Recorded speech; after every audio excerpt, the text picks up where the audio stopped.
Everybody या जेवण करा. आवा हिवाळ्यातलं ऊन अजिबात लागत नाही. सावलीत बसलं तर थंड वाजते, उन्हात बसलं तर चटकतंय. तरी पण मी का नाही उन्हात बसली, माझ्यात तेवढी हिंमत आहे व उन्हात बसायची, आणि ती बी एवढ्या कडक दुपारच्या. तर या जेवण करायला. हा बघा जेवणामध्ये मी काय बनवलंय. वांग्याची पातळ भाजी, भरून गेलेलं वांग आहे बघा, एकदम फंटास्टिक. तारा तांदूळ आणि बाजरीची शिळी भाकर. कुणाकुणाला आवडते कमेंटमध्ये सांगा. लाईक करा, शेअर करा.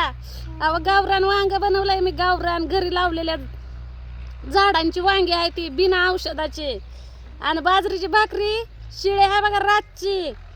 आणि भात तुम्हाला सांगितलं होतं तारा, पण आपल्या कुठं नशिबाला हाय व सगळा कारच, त्यामुळे रेशनचा तांदूळ आहे. मी तुम्हाला सांगितलं होतं की मी रेशनचा तांदूळ खाते म्हणून. तर चला लाईक करा, कमेंट करा आणि शेअर करा. कुणाला का नाही वांग्याचा रस्सा आवडतो तेवढं कमेंटमध्ये सांगा. अगं व्हिडिओ बी कट व्हाय नाही बाया लईच.